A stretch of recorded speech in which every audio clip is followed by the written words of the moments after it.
They reached the trailhead long before dawn, the kind of cold that bites through wool and sinks into bone. Breath hung white in headlamp beams as they shouldered packs and rifles. This was their 6th year coming to the same Montana Valley. 4 friends who had long ago learned the rhythm of elk country. Thermals, glassing knobs, deadfall mazes, and the hush that settles when the sun first touches the tops of spruce. Harold was the oldest at 52, thick-shouldered and methodical, the one who made everyone recheck their radios and map coordinates.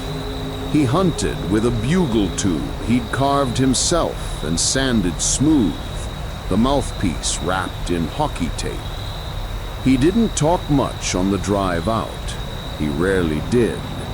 But he was the one who'd scouted this basin all September, who knew which benches held wallows and where the cows liked to bed when the wind went weird.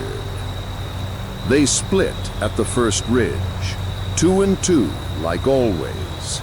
Harold and Keegan took the north finger ridge to circle above a pocket meadow where they'd heard a bull scream at last light the evening prior. Tom and Ryland drifted south toward a stringer of aspens, planning to still hunt into the wind and meet everyone back at Spike Camp by 7 p.m. If a bull went down, the rules were simple. Mark the spot on Onyx, call on the radio, and sit tight until the others arrived with game bags and headlamps. The forest swallowed them in minutes. Sun found the valley late, rinsing frost from grasses and igniting steam off puddled water. Elk sign was everywhere. Shredded saplings, fresh droppings, an oval of churned mud ringed with piss-sour stink. They stayed downwind, dog-legged around the patch of blowdown, and set up to blast the open finger meadow. Nothing moved. A jay scolded. A squirrel went off like an alarm. At 10, Harold gave a soft cow call. No answer. He waited, gave a second. Silence. The wind pushed down from the ridge and then lifted again, the way thermals do when the sun is indecisive. They were just about to slide over to the next cut when a bull lit up somewhere to the west. Sharp, aggressive, the kind that rattles your ribs. Keegan looked at Harold. Harold shook his head once. Not ours. Too far. Let him be. They ate jerky in the shade and watched a cow moose lumber through shin-deep marsh. At noon, Harold said he wanted to side-hill another 60 minutes and peek into a hidden bench he'd marked back in August. You keep the contour, he told Keegan. I'll drop 20 yards, move slow. We'll stay parallel. If I bump something, you be ready. They moved like that for the better part of an hour, 30, 40 yards of furs between them, radios clipped to shoulder straps. At 1:17 p.m., Keegan heard 2 soft lip balls from Harold's tube, their signal for hang tight. Keegan stopped. He knelt behind a rotted stump and waited, counting breaths, listening for the hollow tick of a hoof on rock. 5 minutes later, he heard a single calf mew. That meant, I'm shifting.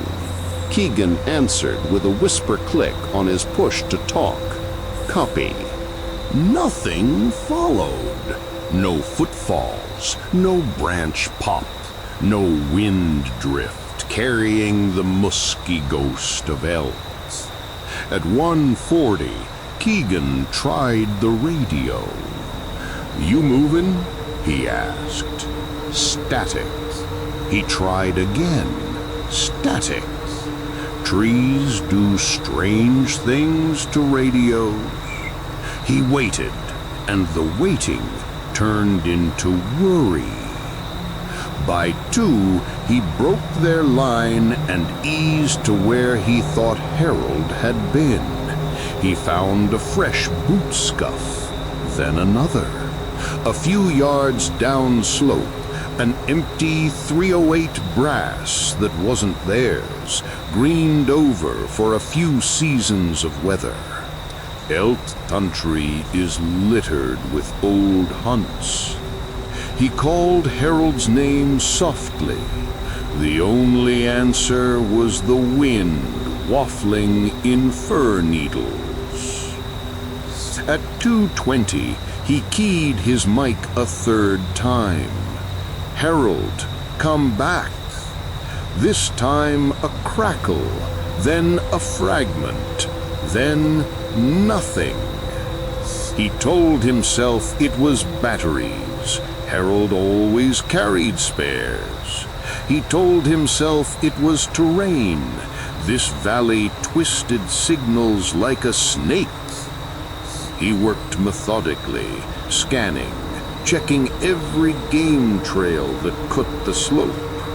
He found the tracks again around 240, where the duff held shape. Harold's heels were deeper than his toes, descending deliberately. Keegan followed. The tracks angled into a stand of young firs and then stopped. Not smudged, not blown out, stopped. The ground held sign everywhere. Deer prints, elk cloven marks, a tumble of squirrel tracks.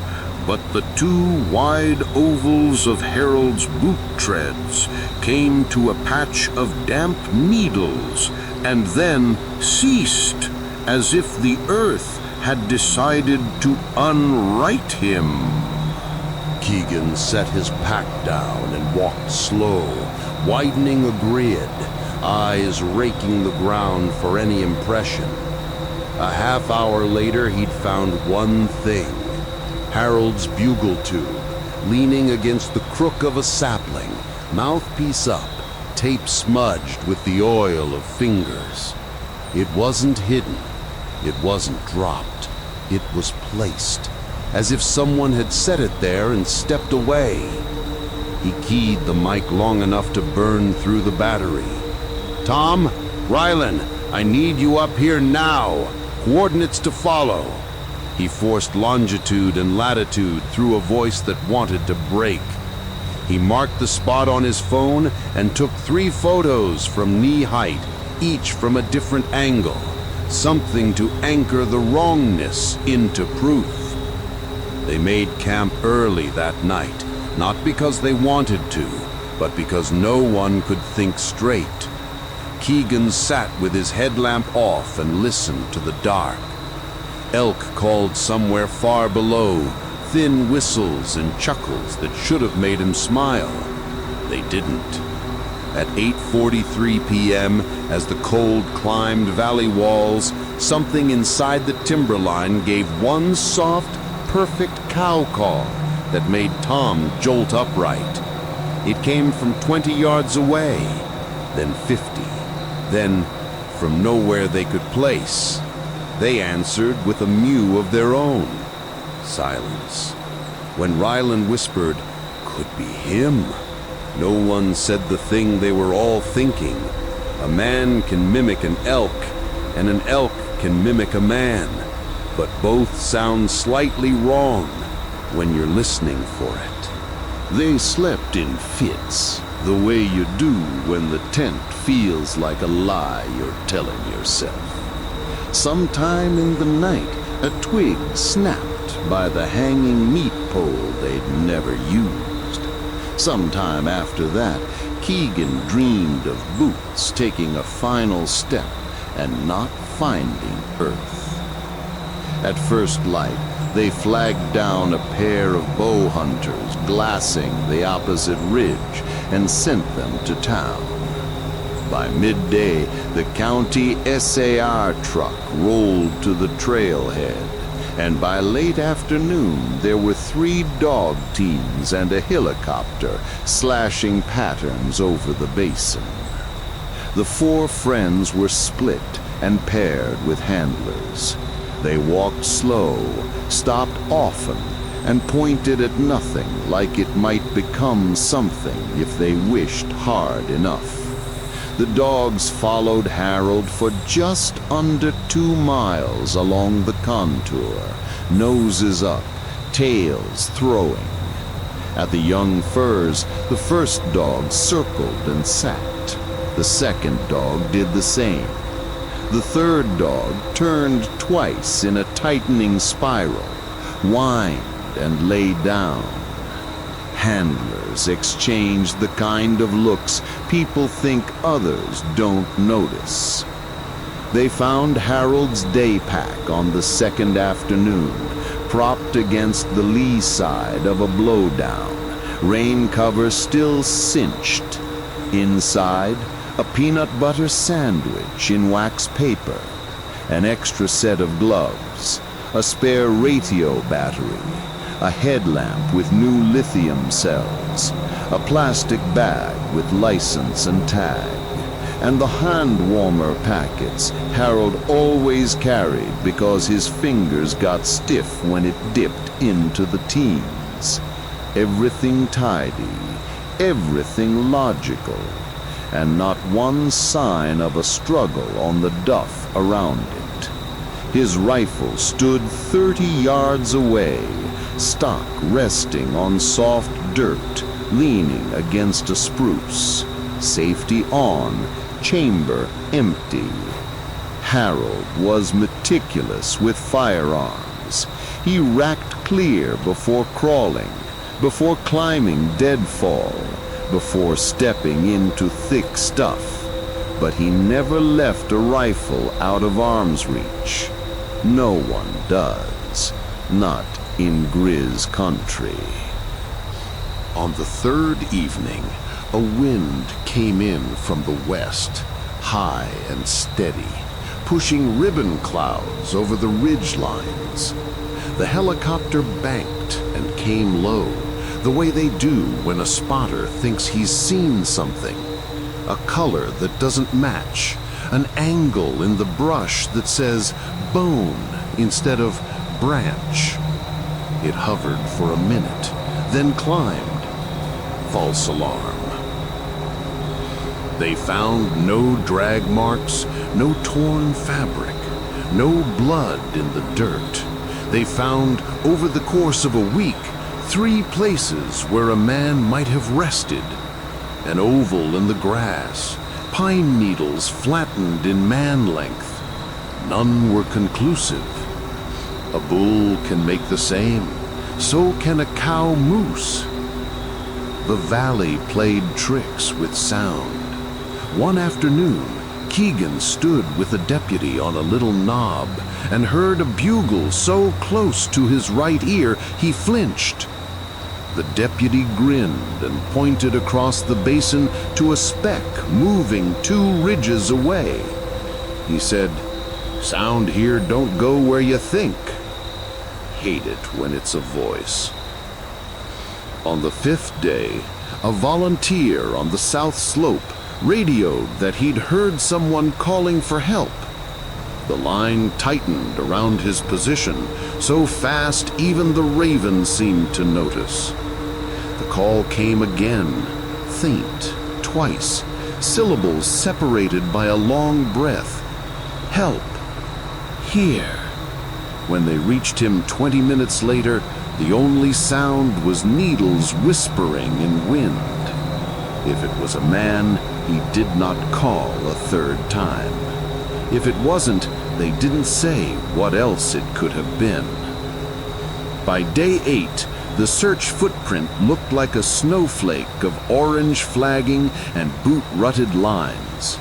The incident commander brought the friends under a blue tarp to speak plainly. Weather was coming. Snow was forecast. Resources were finite. They would scale back, move to targeted sweeps, revisit drainages when conditions allowed. Cases like this, he said, often ended with a discovery in spring, a boot toe in runoff, a jacket caught on alder, something that says here. He didn't say body. He didn't have to. They hiked out in single file, with packs heaving and no elk meat, and a quiet that wasn't the kind they'd come for. At the trucks, Keegan pulled Harold's bugle from his cargo pocket and turned it in his hands. The tape at the mouthpiece had a nick he'd never noticed, like a tooth mark. He slid it into the SAR evidence bag and felt the zipper's tiny teeth close like a verdict. Winter came hard. Drifts turned the basin into white skin, stretched tight over hollows and cuts.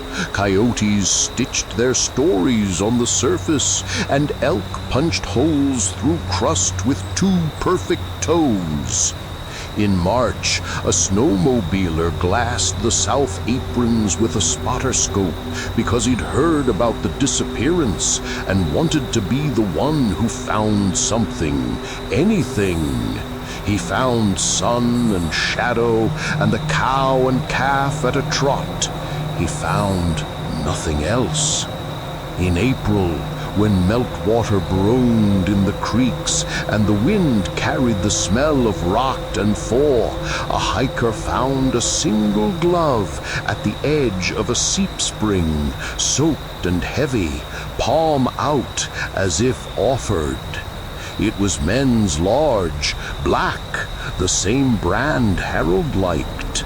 The SAR lieutenant bagged it and sent a quiet text to Keegan. Keegan didn't answer for an hour because he held the phone and watched the dot pulse next to the lieutenant's name as if it could turn into different news. The lab said the glove had DNA too degraded to be conclusive, though trace profiles suggested it had seen more than one season out. Plenty of men wore the same brand. Plenty of men lost a glove in elk country. It was not proof. It was not nothing. People told stories because that's what people do when a fact won't settle. Some said a bear took it, though bears leave sign and bears come back to a site. And bears don't prop a rifle like a gentleman leaving a hat on a rack. Some said a two-legged predator moved through those woods, the kind men don't like to admit exist in America's quiet places. If that were true, a man like that left no other tracks, no cigarette butts, no ATV ruts, no boot prints that didn't match search teams. If he was there, he was a ghost who knew wind and terrain and the art of erasing himself. Others, the ones who hunt long seasons and keep their mouths shut in diners, just said that sometimes the mountain takes back what it wants. They do not mean it like a fairy tale. They mean it like a ledger. Every year we write our names into these places with boot soles and meat poles and camp smoke. The places write back, and sometimes their handwriting looks like an ending. Keegan stopped coming to that valley. He kept hunting. Whitetails near home where pastures break up timber into honest little lines you can see across. Turkeys in spring when the woods feel thin and full of gossip. But every September, when the mornings sharpen and the aspens go to coins, he took down the bugle tube he bought to replace the one they bagged and did not blow it. He stored it on the shelf above the gun safe and let dust rim the tape edges. The sheriff's office called once more that first summer. A hiker swore he'd seen a tarp corner in a patch of alder that SAR maps said they'd worked, but the hiker insisted they hadn't. Keegan met two deputies at the trailhead. They hiked in and waded into green tangle and came out damp and empty. On the way out, a wind moved down the draw with a steady, cool smell that pours off snowfield and water. Somewhere far off, an elk whistled, high and thin. It could have been a teenager with a tube. It could have been the animal itself. It could have been anything that wanted to sound like hope. At the truck, one deputy asked the question people who weren't there always ask. You ever think about what you'd do if he just stepped out one day, walked up the road, said he slipped, hit his head, lived on pine nuts and meltwater? You ever rehearse it, what you'd say? Keegan cinched his pack and looked at the road as if a man might be walking it right then in boots that leave no trace. I rehearse not saying anything, he said. I rehearse shutting up and listening until he's done. The incident file sits in a drawer labeled with a county code and an acronym and a name. Inside are photocopies of maps with grease pencil lines, photographs of a bugle tube leaning at a slant, a rifle against bark, a day pack that looks like you could lift it and put it on and be fine. There's a typed page with timestamps and coordinates and a note about wind direction that will mean nothing in 10 years. There's a checkbox next to unresolved. Sometimes, rarely, when the air goes still and the lodge poles stand with their black bark warming in late sun, someone camping in that basin swears they hear a cow call that isn't quite right. They sit up and listen. It rides the thermals like a small thing caught on a big breath. It isn't close, it isn't far. It repeats once, then twice, then not again. It could be an elk with a torn lip. It could be a new hunter learning sound. It could be the way trees talk when you want them to be a person. If you ask the men who knew the valley before and after the year Harold didn't come home, they'll tell you a rule that isn't in the regulations. When you hear something at dusk you can't place, don't answer. Don't mimic it back. Sit still. Let the dark decide what it was. They don't say this because they believe in monsters. They say it because they have walked to the last boot print and looked up at nothing but air, and because true horror in places like these isn't claws or teeth. It's the quiet, careful absence a man can leave, and the way a whole valley can hold that absence like a breath it never lets out.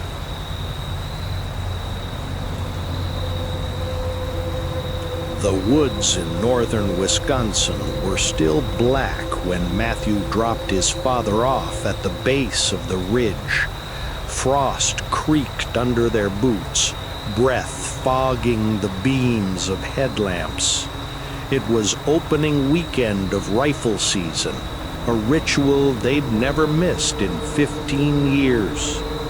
"You head to your stand," his father said. slinging his rifle and pack with the ease of habit. "I'll be up in mine by 6. Check in at 9. Matthew nodded. Their stands were less than half a mile apart, tucked into the same valley they'd hunted since he was a boy. He could picture his dad's setup clearly. A ladder stand braced against an old oak, overlooking a corridor where deer moved from swamp to cut cornfields. His dad had built it himself a decade ago, each rung of the ladder worn smooth by seasons of boots. The woods felt alive with stillness as Matthew parted ways. Far off, he heard the faint cough of another hunter's ATV on some distant property. But here, there was nothing but frost and the pulse of his own heart. He climbed into his stand, chambered around, and settled into the cold weight. At exactly 9, he keyed the radio clipped to his chest. "Dad, anything moving your way?" Static. He tried again. "You there?" Still nothing. By 9:30, unease set in. His father was reliable. Military background, decades of hunting. He never ignored a check-in. Matthew climbed down, slung his rifle, and moved carefully through the kimber toward the oak ridge. The stand appeared as expected, silhouetted against pale sky. But when Matthew reached the base, something in his chest went cold. The ladder was intact, the seat pad dry. His father's rifle rested neatly across the rail. His pack hung from a branch, zipped, thermos still clipped to the side. Everything was in its place, waiting, as if he'd just stepped out for a moment. But the stand was empty. Matthew froze at the base of the stand, staring up at the rifle resting across the rail. His father never left his gun unattended, not even to relieve himself. Heart hammering, he climbed the ladder, palms slick against cold metal. The seat was empty. His dad's blaze orange vest lay draped across the backrest. The rifle was safe, loaded but on safety, propped carefully where it wouldn't slip. His pack hung from a nail, zipped shut, the thermos rattling gently when Matthew touched it. He unzipped the bag, sandwich wrapped in wax paper, extra gloves, ammo box, even the small hunting knife his father always carried in his belt sheath when away from camp. Everything was there. Everything except his father. Matthew descended slowly, trying to make sense of it. He circled the base of the oak, scanning for prints in the frosted ground. A clear set of boot tracks showed where his father had climbed down. They walked a straight line into the brush, and then stopped. 10 yards from the tree, the prints simply ended in a patch of frozen leaves. No scuff marks, no stagger, no sign of a fall. Just an ending, like a sentence cut short. Panic pushed his voice too loud as he shouted into the trees. "Dad!" His call ricocheted between trunks, brittle in the cold. Nothing answered but a crow lifting off from the swamp edge. By noon, Matthew radioed the neighboring hunters in their group. Within an hour, 3 men stood at the oak, jaws tight, eyes scanning the timber. One shook his head slowly. Boot tracks don't just vanish. They spread out, combing the woods in a widening circle. At each pass, the tracks led to the same spot and stopped, as though the forest itself had erased the rest. When they brought in dogs later that afternoon, the animals sniffed his father's vest and pack, noses working hard. At first the hounds pulled toward the brush, but only for a few yards. Then, like hitting an invisible wall, they stopped, circled, and whimpered, refusing to go farther. By nightfall, law enforcement had arrived. Floodlights swung through the bare woods, radios crackled, searchers shouted into the black. The deer stand glowed under artificial light, rifle still lying across the rail, silent as a question no one could answer. Matthew stood there shivering, staring at it, realizing his father had vanished in broad daylight within 100 yards of where he now stood, and left behind every tool that should have kept him safe. The next 3 days blurred into one long search. Deputies, firefighters, volunteers, and hunters from neighboring properties combed every acre of the valley. They dragged the swamp, grid-searched the hardwoods, even brought in a helicopter to skim the ridgeline. Not a scrap of clothing, not a broken branch, not a drop of blood surfaced. At the oak tree, investigators puzzled over the scene again and again. Why had he left his rifle, his pack, even his hunting knife? Veteran searchers agreed, if a hunter slips, if he falls, if something goes wrong, the one thing he never does is set aside his weapon. It was as though he'd been interrupted mid-sit, stepped down carefully, and then simply walked out of his life. Matthew clung to one detail he'd brushed off the night before. Over their small fire, his father had mentioned hearing footsteps circling my stand after dark. He'd said it casually, like noting the wind shifting, but his brow had furrowed. Could have been deer, he'd admitted, but it was too even, kept a rhythm. 2 steps, pause. 2 more, like someone pacing. Matthew had laughed then, dismissing it as nerves in the still woods. Now the memory knotted in his stomach. On the second night of the search, 3 deputies camped at the ridge to save time. Around midnight, one swore he heard movement in the timber, steady and deliberate. Another claimed he saw a figure slipping between trees at the edge of lantern light. They called out, thinking perhaps the missing man had staggered back. But when they advanced, the woods were empty. Locals who came to help shook their heads knowingly. The stories had been around for generations. Hunters hearing voices that called them deeper into the woods, only to find nothing. Deer stands abandoned with rifles still warm.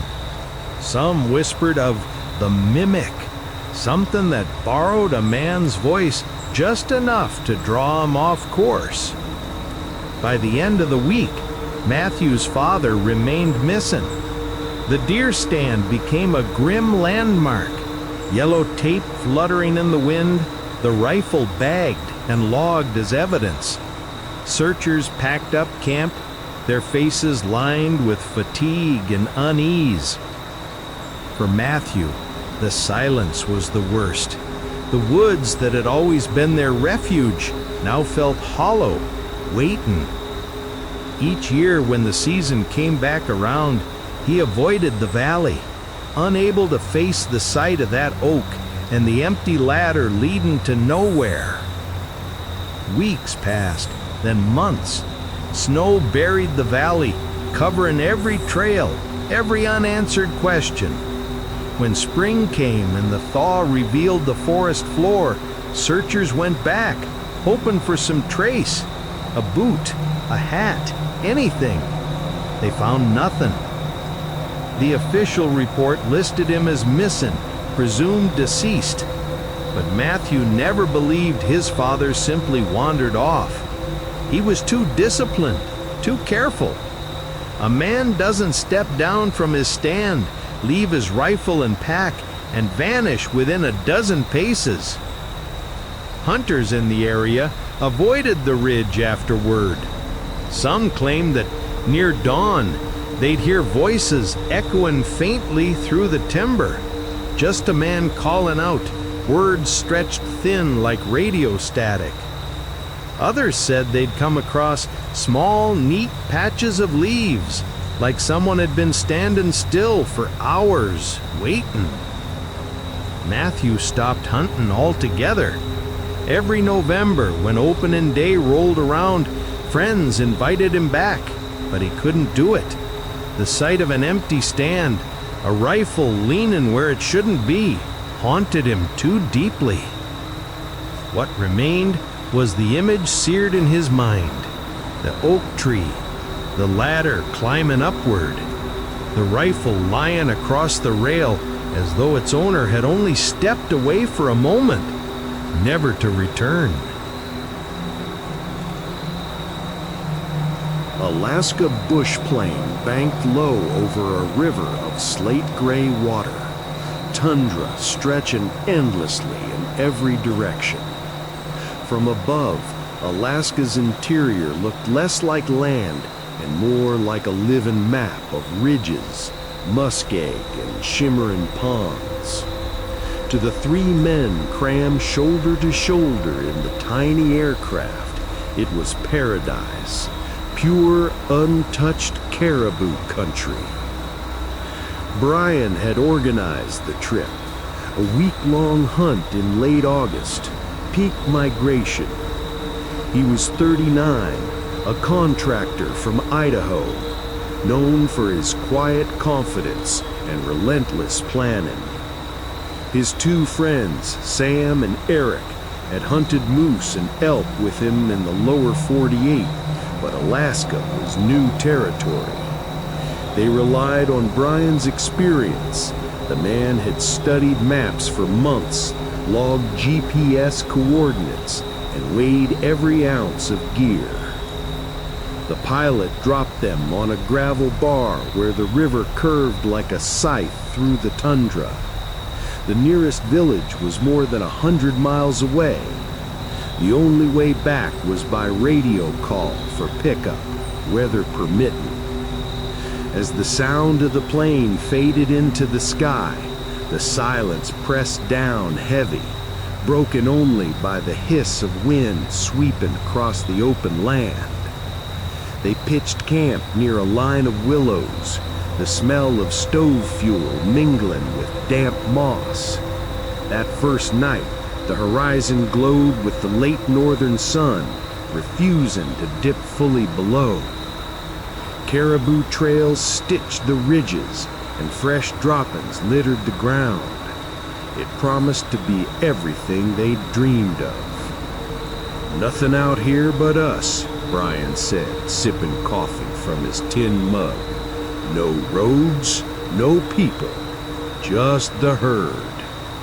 At the time, none of them considered what else might move across that endless country, things that left no trails at all. On the third morning, mist clung to the river and the tundra shivered under a steady wind. The men split duties. Eric stayed to glass the ridges near camp. Sam checked their meat pole where they'd already hung 1/4, and Brian volunteered to scout a rise to the east. "Couple hours tops," he said, slinging his rifle and pack. "I'll loop back by lunch." His friends watched him crest the knoll, a bright orange speck against miles of rolling green and gold. Then he was gone. At noon, Brian hadn't returned.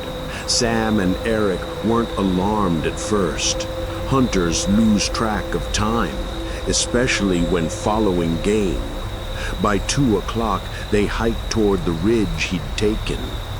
They found his tracks easily in the soft tundra moss, broad boot prints, steady stride, no sign of rush. But as they followed, a pattern emerged that made their stomachs tighten. The tracks looped. Again and again, Brian's prints circled back on themselves, as if he'd been wandering in confusion. Could be he was glassing different angles, Eric muttered, but his voice lacked conviction. The loops stretched on for nearly a mile before breaking into a straight line. They hurried along, expecting at any moment to crest a rise and see him waving. Instead, the trail ended. Not gradually, not faded. Ended. His last 2 prints pressed deep into damp moss, toes pointed north. Beyond them, the tundra lay untouched, smooth as a blank page. They scoured the area, widening their search. At one point, Sam swore he heard a shout carried on the wind, a single syllable snatched away by the gust before he could tell if it was Brian's voice. They ran toward the sound, but found only wind rippling the dwarf birch. By dusk, they stumbled upon something stranger still. Near a shallow depression, a half-burned campfire smoldered. Around it lay Brian's small cook pot, a tin mug half full of coffee, and his rifle propped carefully against his pack. The fire was recent, heat still pulsed from the coals, but there was no sign of him. Sam crouched, touching the rifle. The safety was on, chamber empty, as if Brian had set it down with care. His pack was zipped, supplies intact. Nothing suggested panic or flight. Eric picked up Brian's journal, lying open on a flat rock. The last entry was jagged, the pen pressed hard. Something out here at night. Heard it circle the camp. Not wolves. Saw lights moving across tundra, not headlamps. Don't know what else it could be. The next line broke mid-sentence, ink trailing where the pen had scratched deep into the page. The fire's faint warmth still clung to the stones when Sam and Eric stood staring, the silence between them louder than wind. Hunters don't leave camp like this. Gear laid out neatly, rifle resting safely, food untouched. Whatever had happened, it hadn't been an accident. They shouted Brian's name until their throats went raw. The tundra carried their voices, bending them in the wind until it sounded like someone else was calling back, faint and far away. Each time they paused, the land answered with nothing but the whistle of air. That night they stayed by Brian's fire, too shaken to return to their own camp. Eric couldn't stop staring at the journal, running his thumb over the unfinished line. Not wolves, Brian had written. Lights moving. He shook his head. He wouldn't put that down unless he meant it. He wasn't the type to spook. Sam tried to reason it out. Maybe he'd seen the aurora shimmer. Strange lights weren't unusual up here. Maybe exhaustion made him imagine movement. But the coffee still steaming in the mug gnawed at him. He'd been there, alive, only hours before. At first light, they widened their search. They followed every faint depression in the tundra, every caribou trail cutting across ridges. They found nothing. By the second afternoon, they radioed the bush pilot for emergency extraction. Within 2 days, state troopers, rangers, and volunteers swarmed the gravel bar. Helicopters swept from miles, their rotors thundering across valleys. Dogs sniffed the pack and rifle, then ranged outward in circles.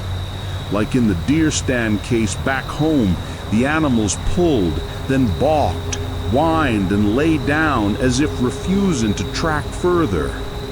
The official reports cataloged the details clinically.